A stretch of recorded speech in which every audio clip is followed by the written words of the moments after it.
tentang HARP.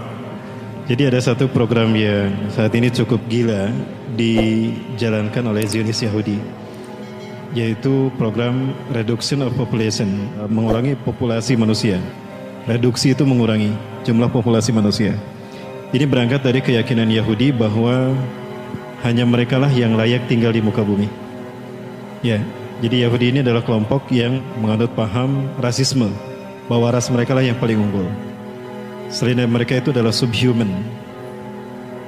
HARP ini singkatan dari High Frequency Active Aurora Research Project. Itu sebuah alat yang dia bisa melakukan apapun sesuai dengan kebutuhan si operator daripada alat ini. Dulu HARP ini digunakan oleh Amerika sebagai satu alat untuk menyelamatkan Amerika dari rudal Rusia karena digunakan pada Perang Dunia Kedua. Di mana alat ini berfungsi untuk menciptakan Iron Dome. Iron Dome itu adalah sebuah hologram yang kemudian apabila tersentuh oleh rudal Rusia, itu rudalnya akan meledak. Dan itu ada beberapa lapis gitu, ada lapis 1, lapis 2, lapis 3. Itu Iron Dome-nya. Nah, namun belakangan seiring dengan kemajuan sains dan teknologi, HARP ini kemudian menjadi multifungsi.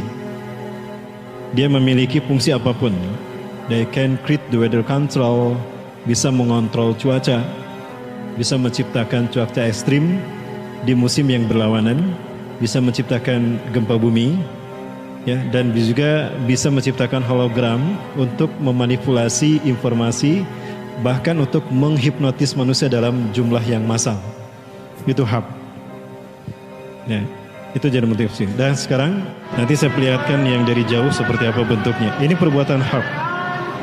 Karena untuk iklim dan cuaca Bandung ini tidak memungkinkan ini terjadi secara alami. Dan gilanya ternyata ini merupakan bagian dari program PBB.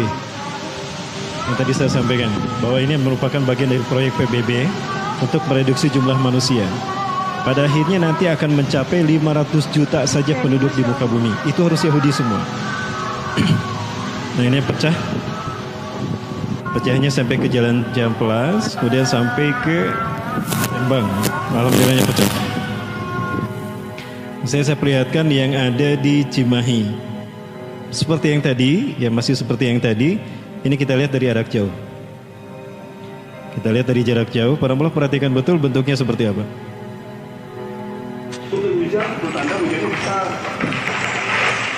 Video udah.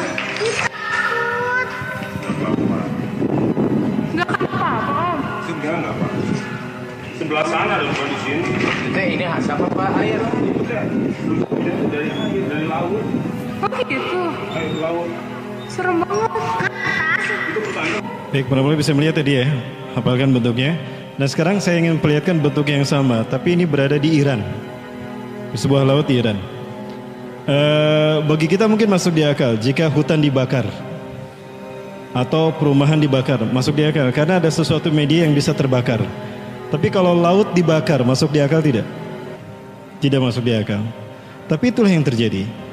Walaupun sebetulnya memang ada satu alat, ada satu zat kimia yang bisa membakar air. Dulu saya pernah melakukan, dulu waktu masih studi, ada habis praktikum, ada natrium, saya iseng sembunyiin dari guru saya, ya. Ketika selesai acara praktikum, saya ambil natrium tadi dilinting-linting, saya tata tangan pakai perantara ya. Maksudnya saya pakai sarung tangan, kemudian saya masukkan tisu basah, saya lemparkan ke air, itu terbakar.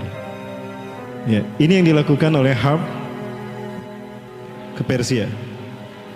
Dan ini yang terjadi penuh sekalian. Jadi laut dibakar. Bagi kita tidak masuk di akal, tapi ini yang mereka lakukan. Ini dilakukan oleh seseorang yang melakukan penelitian tentang gempa bumi, karakter gempa bumi yang ada di Persia dan terjadi beberapa hari. Ya, dan ini sudah ada klipnya. Ini terjadi pada tanggal 23 November 2008. Ini salah satu contoh bentuk HARP, jahatnya HARP seperti ini. Bayangkan jika ini dilakukan terhadap manusia. Andaikan ini api, ikan pasti lari ke bawah kan? Ikan pasti lari ke bawah menyembunyikan diri. Logika kita pasti begitu, bersembunyi di batu karang. Pasti itu ikan lakukan, tapi itu pun tidak menyelamatkan nyawa mereka. Karena faktanya mereka matang, mendidih dan itu bau racun toksin. Karena proses ini menembakkan zat kimia dan mempersatukan zat kimia yang ada di unsur hara oksigen kita, yang ada di udara kita. Ini jahatnya HARP.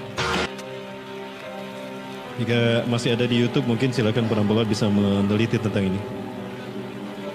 Ini adalah makhluk flora fauna ciptaan Allah Subhanahu wa taala ya. Dia adalah hewan yang begitu cantik, lumba-lumba yang menjadi pembuat ini indah luar biasa. Namun apa yang terjadi? Saya yakin lumba-lumba ini sudah bersembunyi ke bawah menyelamatkan diri. Namun apa yang terjadi? Matang seperti ini. Seperti pindang. Ya, pindang tongkol. Tapi ini tidak bisa dikonsumsi karena bau toksin, bau racun kimia. Bukan yang kecil tapi yang besar, bukan puluhan, bukan ratusan tapi ribuan.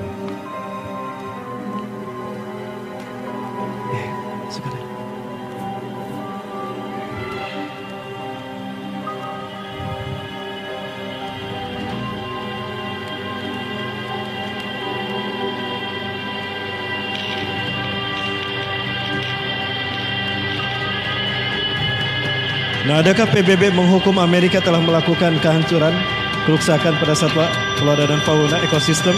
Tidak ada. Karena Amerika adalah bagian daripada PBB itu sendiri. Ya, veto, bukankah veto Dewan Keamanan PBB ada di tangan Amerika? Dan veto Amerika lebih kuat dari veto The Big Five yang lain, perambah Allah. Nah, baik, ini kejahatan HARP. Apa yang harus kita lakukan, perambah sekalian? Ya, kita melakukan sosialisasi terhadap jahatnya HARP. Ini satu produk HARP. Ada banyak produk yang dilakukan oleh HARP.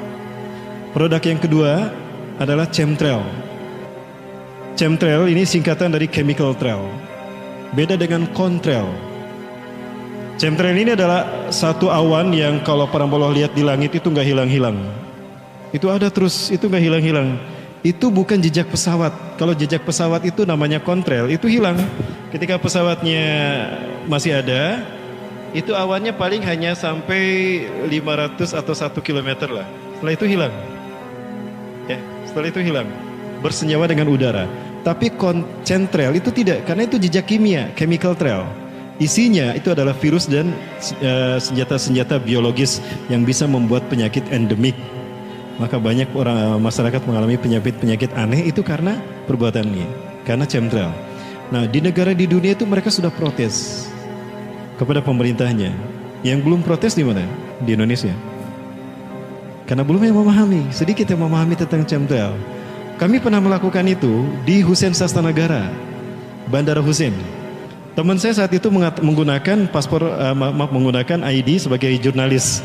Pak, saya jurnalis, saya ingin tanya, itu jejak pesawat apa? Dan itu pesawat yang terbang mana? Rata-rata pesawat ini terbangnya jauh tidak terlihat. Nah, ini adalah senjata yang digunakan oleh Yahudi atas nama PBB untuk mengurangi jumlah populasi manusia. Ini jahat kan? Tapi ini menjadi jumlah PBB. Nah, apa yang harus kita lakukan, para sekalian? Kita melakukan edukasi dan kita menekankan penekanan, penetrasi kepada political will, pada pemerintah kita. Bahwa itu berbahaya untuk masyarakat. Walaupun saat ini untuk rejim yang sekarang tidak mungkin bisa.